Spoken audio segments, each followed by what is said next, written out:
Honourable Leader of the Opposition. For 8 years, this Prime Minister and NDP Liberal government are not worth the cost. He said that he was taking on all this debt so that Canadians wouldn't have to.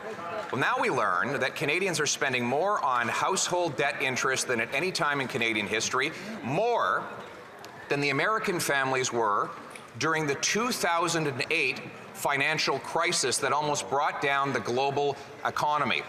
Will the Prime Minister reverse the inflationary high-tax policies that have indebted Canadians and driven up their interest rates? The Right Honourable Prime Minister. The audacity of this Conservative leader knows no bounds. Right. Just last week, he voted against a national school food program, and now he rises to talk about affordability. That's right. Let's be clear. This Conservative leader has no long-term vision for this country, with or without glasses.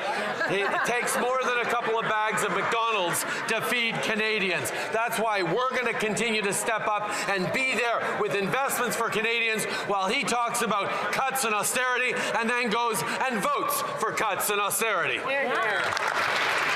The Honourable Leader of the Opposition. Mr. Speaker, Canadians can't even afford to feed themselves a couple of bags of McDonald's after 8 years of this Prime Minister taxing their food. Speaking of food, you know the only problem with his school food framework? It doesn't fund any food. Right. It funds politicians to talk with bureaucrats who talk with lobbyists about establishing a conversation towards consulting. It funds bureaucracy and not families. So speaking of one way he can make food more affordable for everyone, including our kids, will he pass Bill C-234, the common sense Conservative bill to take the tax off? The Right Honourable Prime Minister. Mr. Speaker, once again, we've seen exactly why. Whatever his justifications, they have chosen to vote against initiatives there to help Canadians.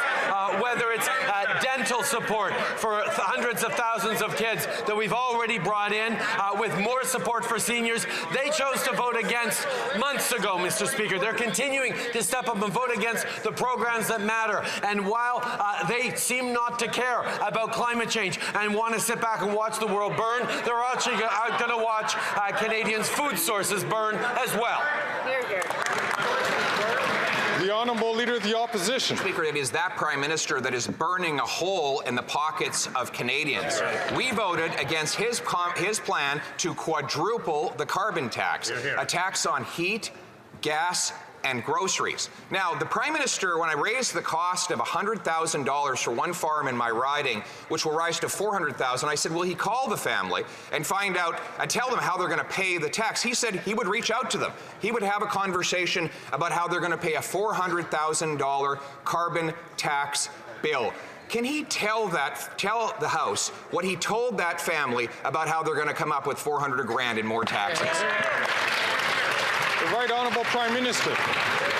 We recognize, Mr. Speaker, that the price on pollution is a key part of actually making things more affordable for the long term for Canadians by pushing and encouraging innovation. Indeed, our departments reached out to that farm family, to that very successful large mushroom farm in the member opposite's riding, to talk about the programs we have that can move off of their dependence on fossil fuels. We know there's work to do. We know there are investments to make, but that, Mr. Speaker, is how we fight climate change and build a better future.